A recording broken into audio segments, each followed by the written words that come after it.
Hi, kumusta po kayo mga 5'9"? Mga 5'9", aking mga kapwa 5'9", kumusta po kayo diyan, no?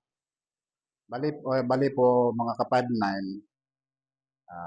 meron lang akong meron lang akong nais na ibahagi po sa inyo, no? Lalong-lalo na doon sa lalong-lalo na doon sa mga PLTC pa lang, no? Opo. So ang aking maibabahagi, gusto ko maibahagi sa inyo o sa ating mga sa aking kapwa 5'9", yung proper wearing uniform. Yan, si proper uniform. Unahin natin dito sa piercing cap. Yan, ilagay natin si piercing cap sa ating ulo na bagong gupit. Yan, ganyan, tulad nito. Yan, bagong gupit. And then, wag natin kaligtaan mga lodi, mga idol, mga 5'9", yung lagi tayo nagbabalbas. Alisin natin yung ano dito, mga damo-damo dito sa ating ah, bibig, dito sa ating baba. At proper hygiene, ika nga. Kasi meron ako nakita ng mga 5'9" na may mga kulangot dito. Ayan, kulangot. Tapos yung ngipin, andyan yung dilaw, kulay ay dilaw, at saka, ang tawag nito, yung mga nakasiksik na mga kakanin, kung ano-ano ba yun, nakakakanin. And then mga Rudy, mga idol, although, ito, meron tayong belt, no? Meron tayong belt. And then, meron tayong lagayan ng holster ng batuta. May batuta kung malaki lang. Dito. And then flashlight. Kailangan natin flashlight. Kung in case of emergency, dumilim, mga brownout, mga ganyan, kailangan natin si flashlight. And then yung holster natin. And then dito, yan, meron tayong magazine na holster. Yan. Hindi mawawala si pusas. Yan, si pusas. And then, ito, yan, yung medicine kit. At saka wag nating kaligtaan to si Tergas, malaking bagay to si Tergas. In case na magkaroon ng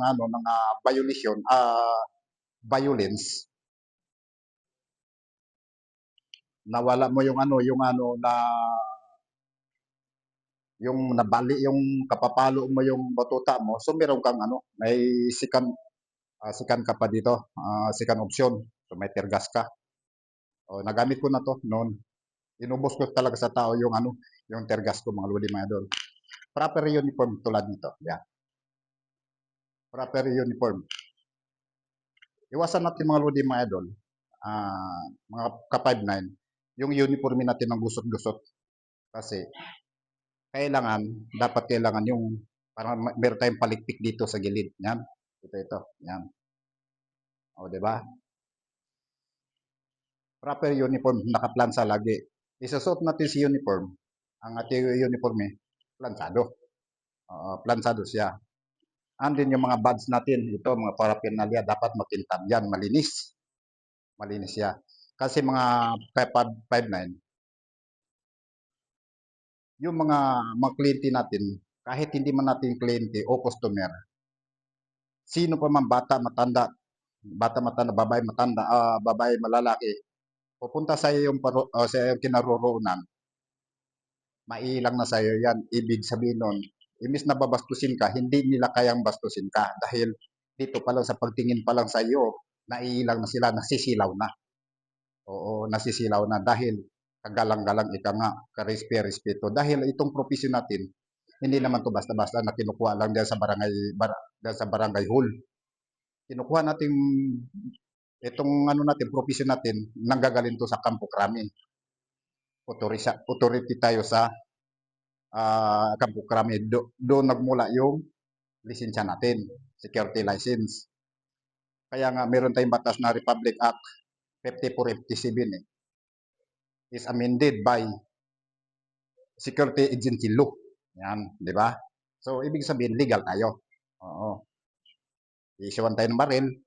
Special nga tayo, mga idol, mga ka-5'9", dahil tayo lang ang iniisyuhan ng baril. Na-allow tayo na maglakad-lakad yan sa perimeter natin. Wag lang tatawid sa out of area of responsibility natin, dahil kakasuhan tayo noon ng illegal possession of firearms, lalo na kung expire na mga papilis ng itong yung firearms natin, so kakasuhan ka ng pulis. Pero kung kumpleto ka at katabi mo si pulis, parehas kayo may baril, aba, sikat ka rin, para ka rin pulis, Oo, pulis ka talaga diyan sa area of responsibility mo, mga lodi, mga idol, mga 5'9". So ang ating maibabahagi lang, proper uniform. So sumunod tayo sa ipinag-utos sa atin sa nakakataas sa atin. Oo. Sumunod lang tayo at diyan tayo kikita. Opo, mga lodi, mga idol. Proper uniform, proper yung persing cap. Yan. Lansado, tapos yung sapatos natin. Ang sapatos natin, kung maaari, bumili ka na talaga ng bago. Gibson. Yan, si Gibson. Oo. Kasi noon man, nakabili rin ako niyang Momorel tag 350. Oo. Pero madali lang masira. Oo. Yung mga charol-charol na yon, madali lang. Pero ang Gibson talaga, taon, bibilangin. Ito nga Gibson ko, 4 years na to. O yung Gibson ko ito. Yan. Yung pag-ano lang natin, paghandi lang natin sa uniforme mga idol, mga 5'9", tatagal ang uniforme natin kung inaalaga natin. Tulad nito. Para sabihin ko sa inyo, uniforme ko na to, magpo 4 years na to. Ito. Oo. Yan. Hmm. So, ayan lang muna ang aking mailat ngayong umaga, mga 5'9", no? Ang pagsaludo ganito. Yan. Hindi dito, lalong hindi dito. Lalong hindi dito. Yan lang. Yan. Para ka nakahawak ng saging dito. Yan. Dismiss. Thank you, sir. Yun. Di ba? Salamat, mga idol, mga 5'9".